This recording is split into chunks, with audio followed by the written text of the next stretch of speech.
एक सेकंड के लिए आपके पास एक कॉन्ट्रैक्टर है, एक प्रोजेक्ट है और एक बैंक गारंटी है। सब कुछ सेट लग रहा है, लेकिन जब डिस्प्यूट होता है तो सडनली पता चलता है कि आप जो बेनिफिशियरी समझ रहे थे वो एक्चुअली गारंटी में डिफाइंड ही नहीं था जिस तरह आपने सोचा था। डील रुक जाती है, पैसा अटक जाता है और रीज़न सिर्फ ये कि एक वर्ड का मीनिंग क्लियर नहीं था। यही आर्टिकल 2 का काम है और यही वजह है कि पूरी URDG 758 इस फाउंडेशन पे खड़ी है। So welcome back my friends, welcome back to the series. अगर आप पहली बार आ रहे हैं तो मैं हूँ रवनीत और ये एक डेडिकेटेड सीरीज़ है URDG 758 पर, ICC के uniform rules for demand guarantees, जिसे हम एक एक करके एक आर्टिकल को सीधा, क्लियरली और प्रैक्टिकली समझ रहे हैं। आज हम हैं आर्टिकल 2 पर, जो है डेफिनेशंस। ये आर्टिकल सुनने में बोरिंग लगता है, लेकिन ट्रस्ट मी, ये पूरी रूल बुक की डिक्शनरी है। इसको स्किप किया तो बाकी सब आर्टिकल्स हाफ समझ रहेंगे आपको। और आज हम पूरे जो मेन 10 डिफाइंड टर्म्स हैं उनको कवर करेंगे, क्योंकि आर्टिकल 2 में ICC ने कोई भी इंपॉर्टेंट कॉन्सेप्ट अज्यूम करके नहीं छोड़ा।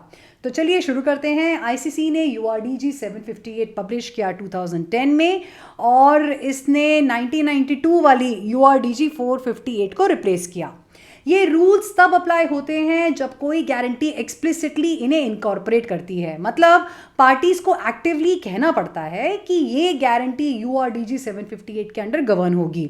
जब वो कहते हैं तब आर्टिकल 2 ऑटोमेटिकली रेलिवेंट हो जाता है, क्योंकि ये बताता है कि हर वर्ड का मतलब क्या है। आर्टिकल 2 में ICC ने कुछ कोर टर्म्स डिफाइन किए हैं जो पूरी गारंटी की लाइफ में काम आते हैं। पहली टर्म है एप्लीकेंट। एप्लीकेंट वो पार्टी है जिसके इंस्ट्रक्शंस पर गारंटी इशू होती है। सिंपल एग्जांपल लेते हैं। एक इंडियन इंफ्रास्ट्रक्चर कंपनी मानो बिल्ड राइट कंस्ट्रक्शंस है, सऊदी अरेबिया में एक रोड प्रोजेक्ट के लिए बिड करती है। सऊदी अथॉरिटी ने कहा कि आपको एक गारंटी लानी पड़ेगी, तो बिल्ड राइट्स अपने बैंक से, पंजाब नेशनल बैंक से रिक्वेस्ट करती है कि वो एक गारंटी इशू करे।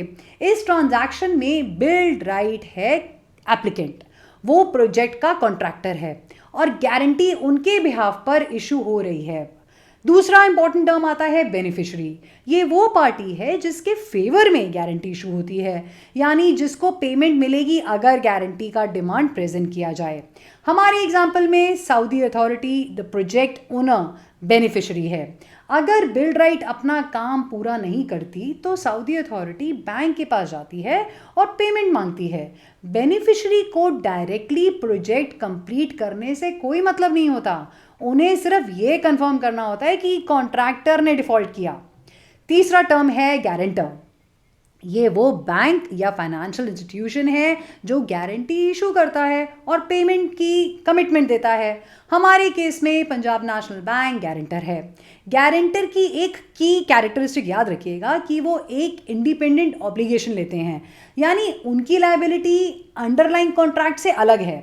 अगर बिल्ड राइट और सऊदी अथॉरिटी के बीच कोई कमर्शियल डिस्प्यूट होता है तो वो गारंटर को अफेक्ट नहीं करता। गारंटर सिर्फ यही देखता है कि डिमांड कंप्लायंट है या नहीं। नेक्स्ट चौथा टर्म आता है और ये थोड़ा सा नुआंस टर्म है, इंस्ट्रक्टिंग पार्टी। ये वो पार्टी है जो काउंटर गारंटी के कॉन्टेक्स्ट में यूज होती है। जब एक डोमेस्टिक बैंक जैसे Punjab national bank directly Saudi Arabia में गारंटी इशू नहीं कर पाता, तब वो एक सऊदी के लोकल बैंक को इंस्ट्रक्ट करता है कि वो गारंटी इशू कर दे। इस सिचुएशन में Punjab national bank instructing party बन जाती है और सऊदी बैंक गारंटर। ये स्ट्रक्चर इंटरनेशनल प्रोजेक्ट्स में बहुत कॉमन है, स्पेशली जब बेनिफिशियरी चाहता है कि गारंटी लोकल ज्यूरिसडिक्शन में ही हो। और यहाँ से अब हम नेचुरली एक और टर्म पर आते हैं आर्टिकल 2 में, जो कि क्लियरली डिफाइंड है, काउंटर गारंटर। ये वो बैंक होता है जो गारंटर को, यानी उस लोकल बैंक को, एक काउंटर गारंटी इशू करता है। सीधा बोले तो गारंटर ने जो रिस्क लिया है वो बेनिफिशियरी के अगेंस्ट, उस रिस्क को बैक करता है काउंटर गारंटर।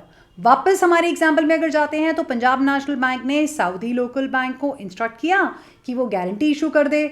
सऊदी बैंक ये तब इशू करती है जब पंजाब नेशनल बैंक उन्हें काउंटर गारंटी देती है कि अगर सऊदी बैंक को पे करना पड़ा तो पंजाब नेशनल बैंक उन्हें रीइंबर्स करेगा। इस पूरी चेन में Punjab national bank counter guarantor है। आईसीसी ने ये टर्म स्पेसिफिकली डिफाइन किया है क्योंकि इंटरनेशनल ट्रांजैक्शंस में ये मल्टी बैंक स्ट्रक्चर रूल है, एक्सेप्शन नहीं, और हर बैंक की लायबिलिटी अलग अलग टेयर पर होती है। नेक्स्ट 5वीं टर्म हमारी आती है जो कि क्लियरली डिफाइंड है, वो है डिमांड। डिमांड वो फॉर्मल रिक्वेस्ट है जिसमें बेनिफिशियरी पेमेंट मांगता है गारंटी के अंडर। यूआरडीजी 758 में ये सिर्फ एक इनफॉर्मल फोन कॉल या मेल नहीं है, इसका एक कंप्लाइंट फॉर्म होना चाहिए जैसे आर्टिकल 15 में स्पेसिफाइड है, जिसमें एक स्टेटमेंट होना ज़रूरी है कि एप्लीकेंट ने अपनी ऑब्लिगेशन ब्रीच की है। ये डेफिनेशन जो है ये वाली ये क्रिटिकल है क्योंकि अगर डिमांड नॉन कंप्लाइंट है तो गारंटर उसे रिजेक्ट भी कर सकता है, चाहे बेनिफिशियरी का क्लेम लेजिटिमेट भी क्यों ना हो। नेक्स्ट टर्म आता है प्रेजेंटेशन। आईसीसी के अंडर प्रेजेंटेशन वो एक्ट है जिसमें बेनिफिशियरी डॉक्यूमेंट्स और डिमांड गारंटर को सबमिट करता है। प्रेजेंटेशन की डेट से टाइम लिमिट्स कैलकुलेट होती हैं, इसलिए ये डेफिनेशन प्रैक्टिकल इंपॉर्टेंस रखती है। अगर आप गलत डेट से काउंट करो तो कंप्लायंट डिमांड भी एक्सपायर हो सकती है। नेक्स्ट टर्म आती है एडवाइजिंग पार्टी, और ये एक ऐसा रोल है जो बहुत बार ओवरलुक रहता है। एडवाइजिंग पार्टी वो बैंक होती है जो गारंटी को एप्लीकेंट या इंस्ट्रक्टिंग पार्टी की तरफ से बेनिफिशियरी तक पहुंचाने का काम करती है, लेकिन ये गारंटी की टर्म्स के लिए खुद लायबल नहीं होती। मतलब सिंपली ये एक मैसेंजर या कॉन्ड्यूट है। रियल लाइफ एग्जाम्पल से समझते हैं। अगर पंजाब नेशनल बैंक की सऊदी अरेबिया में कोई प्रेजेंस नहीं है तो वो एक सऊदी कॉरेस्पॉन्डेंट से रिक्वेस्ट करता है कि वो गारंटी डॉक्यूमेंट जो है सऊदी अथॉरिटी को डिलीवर कर दे और ऑथेंटिकेट कर दे। वो सऊदी कॉरेस्पॉन्डेंट बैंक है अब एडवाइजिंग पार्टी। वो सिंपली कंफर्म करता है कि गारंटी जेन्युइन लग रही है और उसको वो फॉरवर्ड करता है। लेकिन अगर पेमेंट की नौबत आई तो एडवाइजिंग पार्टी की कोई डायरेक्ट लायबिलिटी नहीं होती। आईसीसी ने ये एक्सप्लिसिटली डिफाइन किया क्योंकि पार्टीज को क्लियरली समझना चाहिए कि एडवाइजिंग पार्टी का इन्वॉल्वमेंट गारंटी की इन्फोर्सिबिलिटी में कोई एडिशनल सिक्योरिटी नहीं देता। वो सिर्फ एक कम्युनिकेशन लिंक, एक वो पोस्ट ऑफिस का काम करता है। नेक्स्ट टर्म आती है एक्सपायरी, और ये आर्ग्यूबली आर्टिकल 2 की सबसे कमर्शियली सेंसिटिव डेफिनेशन है। आईसीसी के अंडर एक्सपायरी वो डेट या इवेंट है जिसके बाद गारंटी के अंडर कोई भी कंप्लायंट डिमांड प्रेजेंट नहीं की जा सकती और गारंटर की ऑब्लिगेशन ऑटोमेटिकली टर्मिनेट हो जाती है। यहाँ एक इंपॉर्टेंट नुआंस है जो यूआरडीजी 758 ने स्पेसिफिकली एड्रेस की है। एक्सपायरी डेट बेस्ड हो सकती है, डेट बेस्ड या event based. Date based expiry simple है, एक फिक्स्ड कैलेंडर डेट है। इवेंट बेस्ड एक्सपायरी थोड़ी सी ट्रिकी है, जैसे upon issuance of completion certificate. ICC ने ये डिफाइन किया और साथ में आर्टिकल 25 में यह भी एड्रेस किया कि अगर इवेंट बेस्ड एक्सपायरी अनसर्टन हो जाए तो गारंटर प्रोटेक्टेड रहता है। प्रैक्टिकल टिप ये है कि बेनिफिशियरी को हमेशा अपनी डिमांड एक्सपायरी से पहले प्रेजेंट करनी चाहिए। इवन एक दिन की डिले भी गारंटी को परमानेंटली अनइन्फोर्सेबल बना सकता है। कोर्ट्स इंटरनेशनली इस पोजीशन को अपहोल्ड कर चुके हैं। नेक्स्ट टर्म आता है बिजनेस डे, और ये सुनने में सिंपल लगता है लेकिन इंटरनेशनल ट्रांजैक्शंस में ये सबसे ज़्यादा कंफ्यूजन क्रिएट करता है। आईसीसी ने यूआरडीजी 758 में बिजनेस डे को डिफाइन किया है as a day on which the place of business of the guarantor or any other relevant party is actually open for the conduct of the type of business required by the guarantee। इसका सीधा मतलब कि सिर्फ calendar देखना काफ़ी नहीं है। आपने अगर एक स्पेसिफिक सिटी का या उस स्पेसिफिक बैंक का स्केड्यूल देखना पड़ेगा जहां ट्रांजैक्शन हो रही है। चलते हैं एक रिलेटेबल एग्जांपल के ऊपर। मानो एक इंडियन एक्सपोर्टर ने एक कुवैत बायर के साथ डील की और एचपीएल कुवैत सिटी में गारंटर है। गारंटी में लिखा है कि बेनिफिशियरी को डिमांड प्रेजेंट करने के बाद गारंटर के पास 5 बिजनेस डेज हैं रिस्पॉन्स देने के लिए। अब बेनिफिशियरी संडे को डिमांड प्रेजेंट करता है।